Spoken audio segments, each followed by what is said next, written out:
Влюбленная пара не спеша пробиралась через высокую траву, держась за руку и поглядывая друг на друга влюбленными глазами. Они и не заметили, как наткнулись на кое-что необычное. Девушка от испуга вскрикнула и попятилась. Парень тут же сделал шаг вперед, готовясь защищать любимую, но никто и не собирался на них нападать. В густой высокой траве неподалеку лежала лошадь. Точнее, ее останки, потому что лошадью называть этот скелет, обтянутый кожей, было невозможно. Тонкая кожа плотно обтягивала ребра. Казалось, кости вот-вот прорвут ее, вырываясь на свободу. По всему телу были раскиданы странные засохшие корки, над которыми с интересом вились мухи. Весь вид животного вызывал омерзение. «Бедное животное!» — воскликнула девушка. От громкого голоса природа вокруг на мгновение замерла и затихла.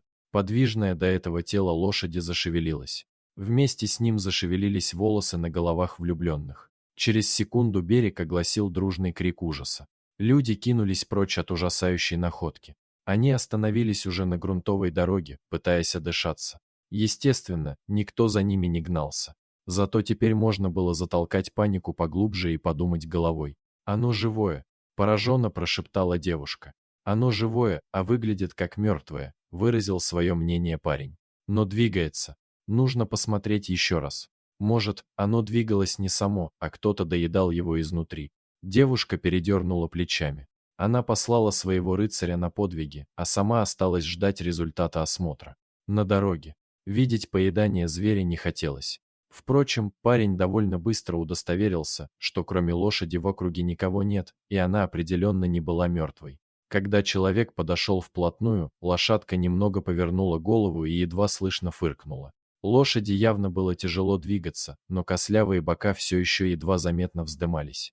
Веки приоткрылись, видимо, она хотела посмотреть на подошедшего, но не получилось, зрачок заслоняла странная красная пленка.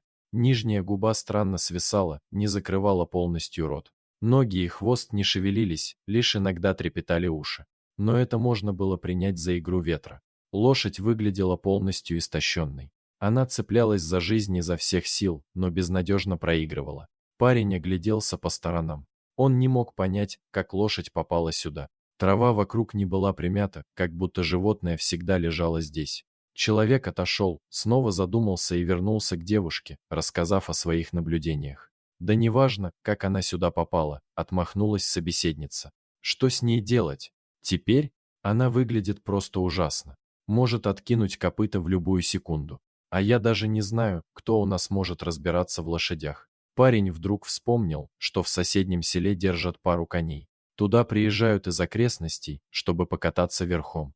Связаться с хозяевами удалось довольно быстро. Те мало что поняли из сбивчивого объяснения двух влюбленных, но пообещали быстро приехать. Вскоре на дороге к реке и впрямь загудела пыль под колесами. Парень с девушкой приветливо размахивали руками. Рядом с ними остановилась машина с прицепом для перевозки лошадей. Люди очень удивились, когда они обнаружили животное в пределах видимости. А когда их подвели к пострадавшей лошадке, то мужчина с женщиной пришли в ужас от состояния животного. О том, чтобы лошадь самостоятельно зашла в прицеп, речи не было. Оставалось надеяться, что она доживет до ветеринара. Поднять и перетащить хоть исхудавшего, но все равно тяжелого копытного 4 человека не могли. Пришлось парню бежать к себе на улицу и собирать соседей с друзьями для помощи. Вместе мужчины приподняли измученное тело, просунули под ним кусок материи, затем каждый взялся за край полотна и приподнял его над землей. Лошадь испуганно распахнула глаза и слабо дернула копытом. На большее ее сил не хватило. Животное затащили в прицеп, высокая дверца захлопнулась. Колеса мягко покатили, отвозя бедняжку в новую жизнь. Возле денника их уже ждали помощники и ветеринар, которых удалось вызвонить новым хозяевам. По дороге домой люди также осторожно вытащили лошадь из прицепа. Врач сразу же запорхал вокруг больной, рассматривая, ощупывая, беря анализы. Тем временем прибыли вызванные полицейские. Они приняли заявление о жестоком обращении с животным, засвидетельствовали показания доктора, новых хозяев и добровольных помощников. Но предупредили, что скорее всего предыдущего владельца лошади не найдут, поэтому рассчитывать на справедливое наказание не стоит. Ветеринар сделал лошади уколы, обработал корочки на коже и поставил капельницу. Добровольцы помогли перенести животное в свободный денник. Лошадь оказалась сильно истощенной, отчего у врача не было уверенности, что она выживет. Но попробовать оттащить животное от грани между жизнью и смертью стоило, поэтому за лошадь взялись основательно. Главной проблемой было то, что она не ела и с трудом пила воду. Это было последствием кожного заражения. Клещ-паразит вызывал очаги воспаления в разных местах по всему крупу. На пораженных участках появлялись пузырьки, которые лопались, превращаясь в корочки. Все это сопровождалось жутким зудом. Лошадь чесалась обо все, до чего могла достать, и сдирала корки. Болезнь напрочь отбила аппетит, иссушая стройного сильного зверя до состояния скелета. Но, к сожалению, это была не единственная проблема. Третье веко лошади опухло и покраснело. Врач взял пробы, но предполагал наихудший результат — опухоль. Это можно было исправить операцией, но только когда животное встанет на ноги. С зубами тоже обнаружились проблемы, и тянуть с лечением тут не было смысла. На несколько недель Деник превратился в полевой госпиталь. Ветеринар посещал свою пациентку каждый день. От клеща удалось избавиться, и корочки на шкуре постепенно сходили. Лечение зубов помогло бедняжке самостоятельно питаться. Первые дни в лошадь вливали витаминные смеси капельницы и поили из соски, словно жеребенка. Но вскоре у нее прибавилось сил для самостоятельной еды, хотя голову все еще приходилось поддерживать людям. Лошадь слабо понимала, что происходит вокруг. Сначала ей было настолько плохо, что не хотелось жить. Она лежала и ждала своего часа. Но упорные люди не оставляли ее в покое. Новые хозяева приходили несколько раз за ночь, чтобы проверить несчастную или поменять капельницу. Вскоре лошадка уже узнавала голоса. Она тянулась мордой к рукам хозяев и вздрагивала от энергичного бурчания доктора. Глаза почти не различали ничего вокруг, приходилось ориентироваться на звук, прикосновения заботливых рук. Вскоре лошадь смогла самостоятельно перевернуться с боку на бок или поднять живот. Сил уже хватало для того, чтобы несколько часов кряду удерживать голову и все тело в относительно вертикальном положении. Вот только встать на ноги не получалось. Больную это пугало. Лошадь привычно подгибала ноги, но не могла на них опереться, как будто они теперь принадлежали кому-то другому. Ветеринар разводил руками. Он говорил, что животное слишком ослаблено и давно не пользовалось конечностями, чтобы вскочить и бежать вперед. Для восстановления понадобились физические упражнения, и вот тут возникла проблема. Лошадь нужно было поднимать над землей, поддерживать и подталкивать для каждого нового шага. А весила она солидно. Ребра уже не так светились из-под шкуры, забота и сытное питание помогли избавиться от болезненной худобы. Это радовало хозяев, но вызывало затруднения.